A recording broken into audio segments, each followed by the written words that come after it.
চারজন ছাত্র বয়ান করেছেন, চারজন তাবেঈ।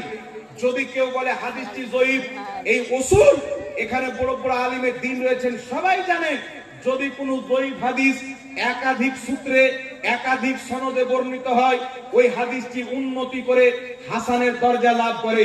তাই এই হাদিস হাসান হওয়াতে কোনো মাইলার জয়ীফ প্রমাণ করতে পারবে না, রুখতে পারবে না। আর হাসান হাদিস ইসলামের দলিল, প্রত্যেক ফুকাহায়ে কেরাম, প্রত্যেক মুহাদ্দিস ঐক্যমত পোষণ করেছে। একটি দলিলযোগ্য বিশুদ্ধ হাদিস পেশ করছি। তাবেঈ বলছেন, উযকুর আহাব্বান নাসি ইলাইকা, আপনি যাকে সমস্ত মানব জাতি চাইতে বেশি ভালোবাসেন তার নাম ধরে ডাক দেন, আল্লাহ আপনাকে শেফা দান করবে। ফাকালা ইয়া মুহাম্মাদা, হযরতে আব্দুল্লাহ ইবনে উমর কুফার মাটি থেকে ইয়া মুহাম্মাদা বলে ডাক দিলেন। মহান রব্বুল আলামিন সঙ্গে সঙ্গে আব্দুল্লাহ ইবনে উমরের প্যারালাইসিসকে শেফাতে পরিবর্তন করে দিলেন। জোরে বলেন সুবহানাল্লাহ। আর একটু জোরে হবে না সুবহানাল্লাহ? আর একটু হাত তুলে বলেন না সুবহানাল্লাহ? আরেকটি কিতাব রয়েছে ফুতুহুশ শাম, মোটামুটি 1250-1300 বছর পূর্বে লেখা কিতাব, কমবেশ ফুতুহুশ শাম তাবাতাবির লেখা কিতাব। তিনি সেই কিতাবের মধ্যে লিখছেন, খালিদ বিন ওয়ালিদ যুদ্ধের ময়দানে এসেছিলেন, কাফিরদের সংখ্যা বেশি, মুসলিমদের সংখ্যা কম। খালিদ বিন ওয়ালিদ পাহাড়ের চুটিতে গেলেন, উঁচুতে গেলেন, নবী রওজাতের দিকে মুখ করে বলছেন, ইয়া মুহাম্মাদা, ইয়া রাসূলুল্লাহ, আমাদের সাহায্য করেন, আমাদের সাহায্য করেন। তাবেঈ বলছেন, রাসূলে কায়নাতকে ডাক দিতেছিলেন, মহান রব্বুল আলামিন মুসলমানদেরকে জয় দান করলেন, ফাতহ দান করলেন। এই পৃথিবীর মুসলমান কি বুঝা গেল? রাসূলে কায়নাতকে যদি আজ পর্যন্ত কেউ ইয়া রাসূলুল্লাহ বলে ডাকে, নবীর নাম নেওয়ার কারণে আল্লাহ তাকে শেফা ইয়াব করে দেয়। জোরে বলেন সুবহানাল্লাহ। তার কারণে বেরেলির সরতাজ ইমাম আহলে সুন্নাত आला हजरत बोलছে, आज ले उनकी पनाह, आज मदद मांग उनसे, कल ना मानेंगे कयामत को अगर मान गया। जोरे बोल सुभान अल्लाह। তাই ব্রাদার ইসলাম কি প্রমাণ হলো? রাসূল কায়নাত সাল্লাল্লাহু আলাইহি সাল্লাম ইন্তিকালের পূর্বেও জিন্দা, ইন্তিকালের পরেও জিন্দা। ইন্তিকালের পূর্বে উম্মতের উপকার করতেন, ইন্তিকালের পরেও উম্মতের উপকার করে।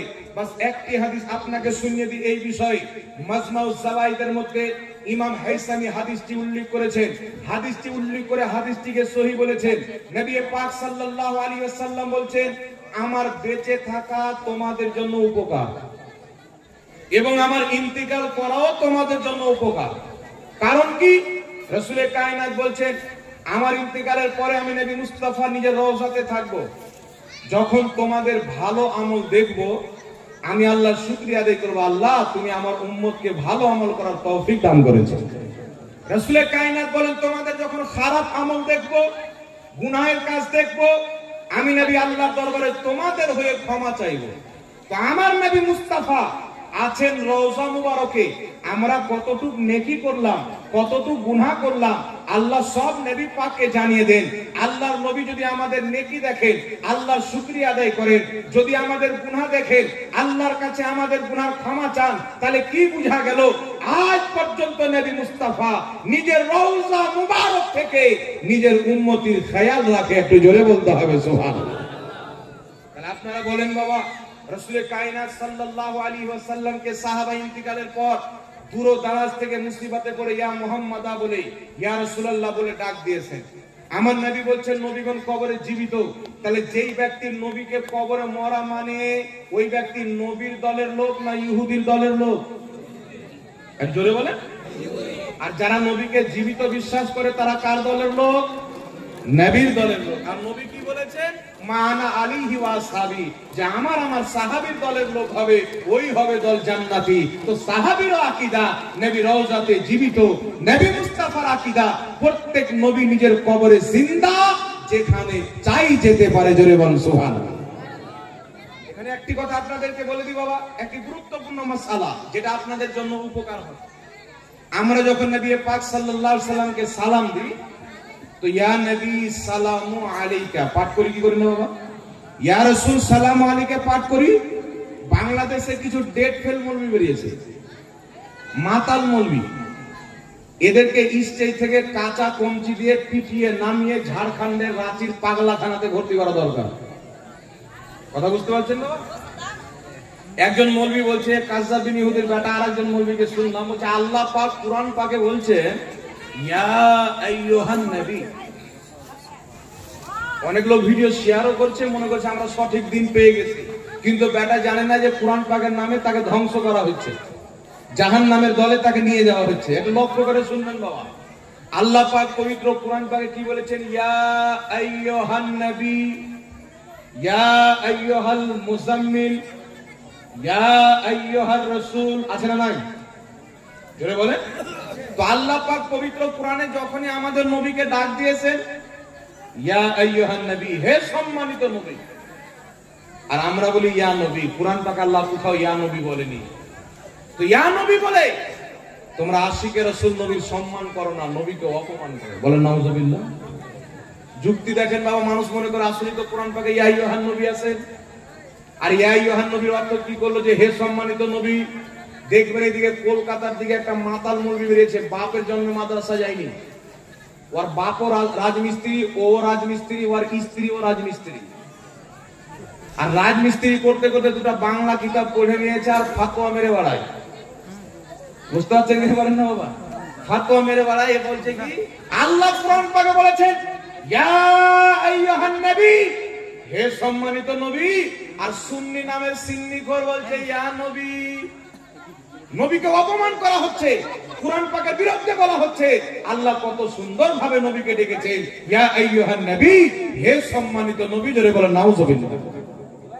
তাহলে আপনারা বলেন তো বাবা, কোরআন পাকে ইয়া আইয়ুহান নবীর অর্থ কি করলো? হে সম্মানিত নবী। আচ্ছা বলেন তো কোরআন পাকে আছে না নাই ইয়া আইয়ুহাল কাফিরুন? এই জোরে বলেন আছে না নাই?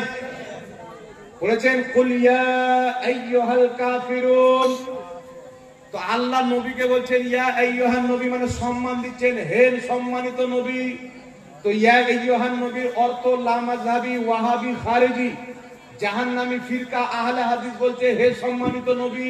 তাহলে ওই কোরআন পাকে 30 পারা সূরা কাফিরুনের মধ্যে আল্লাহ বলছেন ইয়া আইয়ুহাল কাফিরুন, তাহলে অর্থ কি হবে? হে সম্মানিত কাফির। কত বড় মাতালের বাচ্চা মাতাল! ইয়া আইয়ুহান নবী বলেছে আর ইয়া আইয়ুহাল কাফিরুনটা বলেনি। তাহলে আপনারা বলেন বাবা, ইয়া আইয়ুহার শব্দ যদি হে সম্মানিত হয়, তাহলে আল্লাহ কি কাফিরকে সম্মান দিয়ে কথা বলেছেন? কোরআন পাকে একাধিক জায়গা আছে, জায়গাতে রয়েছেন আল্লাহ বলছেন ইজ্জত আল্লাহ আল্লাহ রাসূলের জন্য এবং ঈমানদারদের জন্য। একজন ফাসিক ব্যক্তি মুসলমান কিন্তু প্রকাশ্যে গুনাহ করে, ওই ব্যক্তির সম্মান করা যাবে না, তার তাওহীন করা হবে। তাহলে একজন কাফির আবু লাহাবকে, আবু জেহেলকে, উতবা শাইবাকে, মক্কার মুশরিককে, মক্কার ইহুদি খ্রিস্টানদেরকে আমার আল্লাহ বলছেন ইয়া আইয়ুহাল কাফিরুন। তাহলে ইয়া আইয়ুহা শব্দ দিয়ে ডাকলেই যদি সম্মান বেড়ে যায়, তাহলে আল্লাহ কি আবু জেহেলের সম্মান বাড়িয়ে দিয়েছে? এর নাম হলো ওয়াহাবি। একটা চোখ আছে আর একটা চোখ নাই, দাজ্জাল কানার আপন সন্তান। কথা বুঝছেন? মানে একদিক করেছে আর একদিক বাদ দিয়ে দিয়েছে। কিন্তু আল্লাহ তাবারাক ওয়া তাআলা কোরআন পাকে ইয়া নবী বলেছেন কি বলেননি? উঠান পবিত্র কোরআন, আল্লাহ বলছেন ইয়া জাকারিয়া। আল্লাহ কোরআন পাকে বলছেন ইয়া আদম। আল্লাহ কোরআন পাকে বলছেন ইয়া ইয়াহইয়া খুযিল কিতাবা বিকুওয়াতিন ওয়া আতাইনাহুল হুকমা সাবিয়া। আল্লাহ পাক বিভিন্ন নবীদেরকে ইয়া শব্দ দিয়ে সম্বোধন করেছেন, ইয়া আইয়ুহান নবীও বলেছেন। আর কোরআন হচ্ছে কিয়ামত পর্যন্ত সারা পৃথিবীর জন্য আইডিয়াল মডেল, সারা পৃথিবীর জন্য অনুসরণীয় একটি কিতাব। এই কোরআন পাকে আল্লাহ যেইভাবে নবী মুস্তাফাকে ডাক দিয়েছেন, কিয়ামত পর্যন্ত ওইভাবে নবীকে ডাক দেওয়া নাজায়েজ নয়। আমার আল্লাহর সুন্নাত, জোরে বল সুবহানাল্লাহ। আল্লাহ ইয়া আইয়ুহান নবী বলেছেন, ইয়া আইয়ুহান নবী বলাও আল্লাহর সুন্নাত। আল্লাহ ইয়া আদম বলেছেন, ইয়া নবী বলা, ইয়া আদম বলাও আল্লাহর সুন্নাত। একটু জোরে বলেন না সুবহানাল্লাহ। কোরআন পাকের একটি আয়াত তারপরে দলিল দেয় ওয়াহাবি কি দলিল দিচ্ছে। কিছু লোক আসলো, আসার পরে বলছেন ইয়া মুহাম্মদ, হে মুহাম্মদ একটু বেরিয়ে আসেন, আপনার সাথে কথা আছে। নবী পাক সাল্লাল্লাহু আলাইহি সাল্লামকে ইয়া মুহাম্মদ বলে ডাকলো, তো আল্লাহ তাবারাক ওয়া তাআলা আয়াত নাযিল করে নিষেধ করে দিলেন। তাদেরকে কি করলেন? সচেতন করে দিলেন। কেন? বুঝে ইয়া মুহাম্মদ বলে, ইয়া নবী বলে ডাকা যাবে না। কিন্তু আল্লাহ তাবারাক ওয়া তাআলা কেন নিষেধ করলেন? নবীগণকে যদি পরিজন থাকে, নবী পাকের নিকটে আপনার আমার পরিজন আছে, আল্লাহ বলেন যখন আমার নবীর দরবারে যাবে, ইয়া রাসূলুল্লাহ ইয়া মুহাম্মদ বলে ডাক দিবে না, তুমি দাঁড়িয়ে থাকো।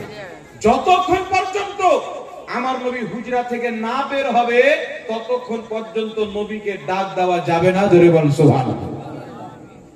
ইয়া মুহাম্মদ বলা যাবে না, এটা প্রমাণ হয় না।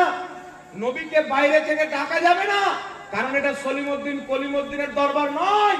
আলা হযরত বলছেন ওয়া খুদা খুদা কা यही है दर नहीं और कोई मफर मकर जो वहां से हो यही आके हो जो यहां नहीं वो वहां नहीं। আলা হযরত বলছেন আল্লাহ পাকের দরবার হচ্ছে এই জমিনের মাটিতে মুস্তাফার দরবার। আল্লাহ যাকে যেটা দিবে আমার নবীর দরবার থেকে দিবে। জোরে বল সুবহানাল্লাহ। নামাজ আল্লাহ দিয়েছেন ফরজ, নবীর দরবার থেকেই হয়েছে। কোরআন আল্লাহ দিয়েছেন, নবীর দরবার থেকে দিয়েছেন। হজ আল্লাহ দিয়েছেন, নবীর দরবার থেকে। ঈমান আল্লাহ দিয়েছেন, নবীর দরবার থেকে। তাই রাসূলের পাক বলছেন, বুখারী শরীফের হাদিস, মিশকাত শরীফের হাদিস, রাসূলের কায়নাত বলছেন ইন্নাল্লাহা ইউতি ওয়া ইন্নামা আনা কাসিম, নিশ্চয়ই আল্লাহ দেনে ওয়ালা, আমি নবী বাঁটনে ওয়ালা। আরে নামাজ রোজা হজ যাকাত আমার আল্লাহ দিয়েছেন, আমার মুস্তাফা বন্টন করেছেন। জোরে বল সুবহানাল্লাহ। তাই বিরাদর ইসলাম বলেন তো ইয়া নবী বলা যাবে কি যাবে না? আরে জোরে বলতে হবে বাবা। এলালুন নূহ বলে একটি কিতাব আছেন, গ্রামারের কিতাব। সেই কিতাবের মধ্যে রয়েছেন দূরের এবং কাছের উভয়কে ইয়া শব্দ দিয়ে ডাকা যায়। বিশ্ববিখ্যাত একটি গ্রামারের কিতাব রয়েছেন শারহে জামি। সেই কিতাবের মধ্যে লেখা আছে ইজা ক্বালা ইয়া রাজুলু ফা মা'নাহু কা মা'না ইয়া আইয়ুহা রাজুল। ইয়া আইয়ুহা রাজুল বলে যেই অর্থ হয়, ইয়া রাজুল বলে একই অর্থ হয়। আপনি কোরআন পাকের যে কোনো বাংলা অনুবাদ উঠিয়ে নেন, যে কোনো ডিকশনারির কিতাব উঠিয়ে নেন, ইয়া আইয়ুহান নবীর অর্থ যেটা, ইয়া নবীর অর্থ সেটাই। যেমন আব্বা এবং বাবা একজন কি বলে, বলে কি বলে না? আব্বা ও মায়ের স্বামীকে বলে, বাবা ও মায়ের স্বামীকে বলে না, কি বলেন? তেমনি ভাবে ইয়া আইয়ুহান নবী, ইয়া নবী দুটোর অর্থ এক। ওয়াহাবি মানুষকে গুমরাহ করার জন্য বলে ইয়া নবী বলা যাবে না। তা আব্দুল্লাহ ইবনে ওমর বলছেন ইয়া মুহাম্মদ তুমি তিনার চাইতে দিন বেশি বোঝো। খালিদ বিন ওয়ালিদ বলছেন ইয়া মুহাম্মদ তুমি দিন বেশি বোঝো। আবু বকর সিদ্দিকের জামানায় সাহাবায়ে কেরাম যুদ্ধের ময়দানে গিয়েছেন, লড়াই চলতে আছে। লড়াই চলবে, কি করছেন? সাহাবা নারা মারছেন আল্লাহু আকবার, কাফিররাও নারা দিচ্ছে আল্লাহু আকবার। সাহাবা হতবাক হয়ে চিঠি লিখছেন আবু বকর সিদ্দিককে, হুজুর আমরা যখন আল্লাহু আকবারের নারা দিই, কাফিরও আল্লাহু আকবারের নারা দেয়, আমরা বুঝতে পারি না মারবো কাকে ধরবো কাকে। তো হুজুর উপায় কি? আবু বকর সিদ্দিক বলেন কাফির যখন আল্লাহু আকবার বলবে তোমরা ইয়া মুহাম্মদ ইয়া রাসূলুল্লাহ বলবে। জোরে বল সুবহানাল্লাহ। নবী পাকের প্রথম খলিফা তিনি বলছেন তোমরা ইয়া মুহাম্মদ ইয়া রাসূলুল্লাহ বলবে, ইয়া নবী বলবে। আব্দুল্লাহ ইবনে ওমর ইয়া মুহাম্মদ ইয়া নবী বলে ডাক দিচ্ছেন। খালিদ বিন ওয়ালিদ ইয়া রাসূলুল্লাহ ইয়া মুহাম্মদ বলে ডাক দিচ্ছেন। আর ওয়াহাবি বলছেন ইয়া নবী বলা যাবে না, ইয়া মুহাম্মদ বলা যাবে না। আপনাকে বুঝতে হবে এই ফতোয়া পেল কোথায় থেকে? আমেরিকার ফান্ডিং থেকে পেয়েছে, ইহুদির কাছ থেকে পেয়েছে। কিন্তু আহলে সুন্নাত ওয়াল জামাত ইয়া নবী বলে, এটা কাউরির সুন্নাত নয়, নবী মুস্তাফার সাহাবীর সুন্নাত। জোরে বল সুবহানাল্লাহ। স্বয়ং আল্লাহর কোরআন সুন্নাত। আর যেই দিকে কোরআন হাদিস নবী এবং সাহাবী আমরা যাব সেই দিকে। একটু জোরে বলুন না সুবহানাল্লাহ। তাহলে বলেন তো বাবা, সাহাবার আকীদা কি? ইয়া নবী বলা যায়। সাহাবার আকীদা কি? ইয়া রাসূল বলা যায়, ইয়া রাসূলুল্লাহ বলা যায়। আর ওয়াহাবীর আকীদা কি? ইয়া নবী বলা যাবে না, ইয়া রাসূলুল্লাহ বলা যাবে না। কোরআন পাকের আকীদা ইয়া নবী বলা যায়, ওয়াহাবীর আকীদা ইয়া নবী বলা যাবে না। তো যারা সচ্চা পাক্কা কোরআন হাদিস মাননে वाला রয়েছে তারা সুন্নি মুসলমান রয়েছে। জোরে বলুন সুবহানাল্লাহ। আর একটি কথা আপনাকে বলি বাবা, আমরা আহলে সুন্নাত ওয়াল জামাত নবী পাক সাল্লাল্লাহু আলাইহি সাল্লামের দ্বীনকে মানি, সাহাবায়ে কেরামের দ্বীনকে মানি। এখন রাসূল সাল্লাল্লাহু আলাইহি সাল্লামকে দ্বীনকে মিটানোর অনেক চেষ্টা করা হয়। দুয়া নিয়ে মুসলমানদের মধ্যে ঝামেলা, আযান নিয়ে মুসলমানদের মধ্যে ঝামেলা, সালাম নিয়ে মুসলমানের মধ্যে ঝামেলা, হজ যাকাত নিয়ে মুসলমানদের মধ্যে ঝামেলা চলছে। কেমন করে চলছে? কেউ বলছে হজ করতে আসলে মদিনা যাওয়ার দরকার নাই, বলছে কি বল না বাবা, জোরে বলেন। বলছে হজ করতে যদি যাও নবীর রওজা যাওয়ার কোনো প্রয়োজন নাই। কিন্তু সুন্নিদেরকে কি শিক্ষা দেওয়া হয়েছে? হাজিও आओ शहंशाह का রওজা দেখো, কাবা তো দেখ চুকে, কাবে কা কাবা দেখো। আর মক্কাতে তো হজ করব, কাবা রয়েছে, মদিনাতে নবীর রওজা জিয়ারত করব, যিনি কাবারও কাবা রয়েছে। জোরে বলুন সুবহানাল্লাহ। হজ করতে গিয়ে ঝামেলা, নবীর কবর জিয়ারতকে নিয়ে ঝামেলা, জানাজার নামাজের পরে দোয়া নিয়ে ঝামেলা, দাফন করার পরে দোয়া নিয়ে ঝামেলা। ইসলামের মধ্যে এমন এমন ঝামেলা ভরে দিয়েছে, ইবলিস এখন বসে আছে। একটা লোক যাচ্ছে, দেখছে ইবলিস চেয়ারে বসে আছে। লোকটা বলছে, ইবলিস তোমার কাজ হলো মানুষকে বেনামাজি বানানো, মানুষের ঈমান ধ্বংস করা, আমল ধ্বংস করা, আকীদা ধ্বংস করা। তো তুমি বসে কি করছো? মানুষের ঈমানকে ধ্বংস করো, বসে কেন আছো? তো ইবলিস বলছে যে আমি কিছু দল তৈরি করে মৌলবীকে খেলাফত দিয়েছি, ওয়াহাবি মৌলবীকে, দেওবন্দি মৌলবীকে খেলাফত দিয়েছি, আমার কাজ তারা ভালো চালাচ্ছে, আমি এখন বসে আরাম করছি। একবারে টাটকা ইবলিসের খলিফা। চিন্তা করেন বাবা, আমরা মাটি দিতে যাই কি যাই না? মাটি দিতে যখন যাই, তো মাটি দিতে গিয়ে আমরা একটা দোয়া পড়ি, আয়াত, কোরআন পাকের আয়াত পড়ি। কি আয়াত? মিনহা খলাকনাকুম ওয়া ফিহা নুঈদুকুম ওয়া মিনহা নুখরিজুকুম তারাতান উখরা। পড়ি কি পড়ি না? কিছু মাতাল মৌলবী বেরিয়েছে, বলছে এই আয়াত করে মাটি দেওয়া মানে নবীকে অপমান করা। দেখবেন কিছু ঘুমটাওয়ালা মৌলবী আছে এইভাবে। এই ঘুমটাওয়ালা মৌলবীর বক্তব্য মুসলমানদের জন্য শোনা জায়েজ নয়, কারণ এরা মানুষকে বলে যে বিনা টুপিতে নামাজ পড়ো, কোনো অসুবিধা নাই, টুপি পরার দরকার নাই। আর নিজে ঘুমটা পড়ে। ঘুমটা কেন পড়ে? টুপি পড়তে নিষেধ কেন করে? উঠান মুসলিম শরীফ, সাহাবী রাসূল বলছেন, বদরের যুদ্ধতে যেই কাফিররা যুদ্ধের ময়দানে এসেছিল, তাদের সকলের মাথাতে ঘুমটা ছিল। বুখারী মুসলিমের মধ্যে হাদিস, হযরতে আনাস রাদিয়াল্লাহু তাআলা আনহু মিম্বারে চাপলেন মসজিদে, দেখছেন কিছু সাহাবী নামাজ পড়তে এসেছেন, তারা মাথায় এইভাবে ঘুমটা দিয়ে আসেন। তো হযরতে আনাস রাদিয়াল্লাহু তাআলা আনহু বলছেন, তোমাদেরকে দেখে বদরের যুদ্ধের ইহুদিদের মতো লাগছে, কারণ তারা যখন যুদ্ধ করতে এসেছিল তাদের মাথাতেও চাদর ছিল, ঘুমটা ছিল। তো চিন্তা করেন, অসংখ্য হাদিস দ্বারা প্রমাণিত। বুখারী বলেন, মুসলিম বলেন, আবু দাউদ বলেন, ইবনে মাজাহ বলেন, তিরমিজি বলেন, নাসাই বলেন, সমস্ত হাদিসের কিতাবের মধ্যে রয়েছে যে নবী মুস্তাফা টুপি পরতেন, পাগড়ি পরতেন, সাহাবারা টুপি পরতেন, পাগড়ি পরতেন। আর এখন ইহুদির ফান্ডিং পানেওয়ালা নাম আহলে হাদিস। সুন্দর নাম কত! কিন্তু এই যে নাম আহলে হাদিস, এই নামটাও তারা ইংরেজদের কাছ থেকে নিয়েছে। ভারতে যখন ইংরেজদের হুকুমত ছিল, এদেরকে বলা হতো ওয়াহাবি। ওয়াহাবি শব্দ একটা গালি হয়ে গেছিল, ঘৃণা হয়ে গেছিল। তারা কাগজে লিখে দরখাস্ত দিল। পাঞ্জাবের গভর্নর একজন ইংরেজ মহিলা ছিল, তার পা টিপে তেল লাগিয়ে মহলম লাগিয়ে বলল যে হুজুর নি, আমাদেরকে মানুষ ওয়াহাবি বলে খারাপ লাগে, নামটা চেঞ্জ করে আহলে হাদিস নাম দেন। তো ওই ইংরেজ তাদেরকে নাম দিল আহলে হাদিস। কে নাম দিল বাবা? আহলে হাদিস নামটা ইংরেজরা দিল। আমাদের মুকাদ্দারের উপরে নাজ করেন যে আহলে সুন্নাত ওয়াল জামাত নাম কোনো ইংরেজ দেয়নি, কোন খ্রিস্টান দেয়নি। আহলে সুন্নাত ওয়াল জামাত নাম আমার নবী মুস্তাফা দিয়েছেন। জোরে বলুন সুবহানাল্লাহ। যারা ইংরেজদের নাম নেওয়া, নাম প্রচার করে, যাদের নামটা ইংরেজদের দেওয়া নাম, তারা নবীর দিওয়ানা কি করে হতে পারে? নবীর দেওয়া ইসলাম কি করে মানতে পারে? আমরা আহলে সুন্নাত ওয়াল জামাত, আমার নবীর নাম দিয়েছেন আহলে সুন্নাত ওয়াল জামাত, যার শর্ট হলো সুন্নি জামাত। আমরা নিজেকে অন্য নাম দিয়ে ডাকবো না, আমরা নিজেকে আহলে সুন্নাত ওয়াল জামাত বলে ডাকবো। জোরে বলুন সুবহানাল্লাহ। এটাই তো প্রমাণ করে জান্নাতি দল কারা। যারা ইংরেজদের দেওয়া নামকে পছন্দ করেছে, তারা কোনোদিন জান্নাতি হতে পারে না। যারা নবীর দেওয়ার নাম পছন্দ করেছেন, তারাই হলো জান্নাতি। একটু জোরে হবে না সুবহানাল্লাহ? একটু হাত তুলে বলেন তো ইয়া রাসূলুল্লাহ।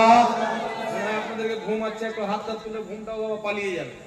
আচ্ছা শুনেন বাবা, রাসূলের কায়নাত সাল্লাল্লাহু তাআলা আলাইহি ওয়া আলিহি ওয়াসাল্লামের সুন্নাত কি? আমরা যে মাটি দিতে যাই, মাটি দিতে গিয়ে একটি দোয়া পাঠ করি, মিনহা খলাকনাকুম ওয়া ফিহা নুঈদুকুম। এই আয়াতটা পাঠ করি কি করি না? এখন ঘুমটাওয়ালা মৌলবী বলে দিলাম ঘুমটা পড়া ইহুদিদের সুন্নাত। একবার দুইবার কেউ মাথায় দিয়ে দিল, ঠিক আছে, ঠান্ডা লাগছে দিয়ে দিল, রোদ লাগছে দিয়ে দিল, এমনি হয়তো দিয়ে দিল 2-4 মিনিট, একদিন দুদিন, ঠিক আছে। আর এমন মৌলবী আছে, ওয়ার যদি নিচে প্যান্ট না থাকে, ওই নোংরা থাকে চলবে, কিন্তু ঘুমটা ওকে লাগবে। হাজারটা বক্তব্য শুনবেন তো হাজার রকম ঘুমটা। মানে ইহুদির ফান্ডিং পাচ্ছে, ঘুমটা যদি নেমে যায় তাহলে টাকার পাওয়া যাবে না। কিন্তু আমরা কি ঘুমটা পড়তে বলেছি বাবা? আমরা নিজে কোনদিন ঘুমটা পড়ি? এটাকে আমরা নিজের অভ্যাস চরিত্র বানাইনি, এটা ইহুদিদের চরিত্র। আমরা পাগড়ি পরি, টুপি পরি, এটা মুহাম্মদ রাসূলুল্লাহর চরিত্র। জোরে বলুন সুবহানাল্লাহ। নবী পাক সাল্লাল্লাহু আলাইহি সাল্লাম টুপি অথবা পাগড়ি পরে নামাজ পড়তে নির্দেশ দিতেন, কারণ আল্লাহ পাক বলেছেন, আল্লাহ তাবারাক ওয়া তাআলা বলেছেন, কি বলেছেন? যে তোমরা মসজিদে পরিপূর্ণ সাজে এসো, খুযু যিনাতাকুম ইনদা কুল্লি মসজিদ, তোমরা মসজিদে পরিপূর্ণ সাজে এসো। আর মুসলমানদের টুপি অথবা পাগড়ি ছাড়া পরিপূর্ণ সাজ হতে পারে না। জোরে বলুন সুবহানাল্লাহ।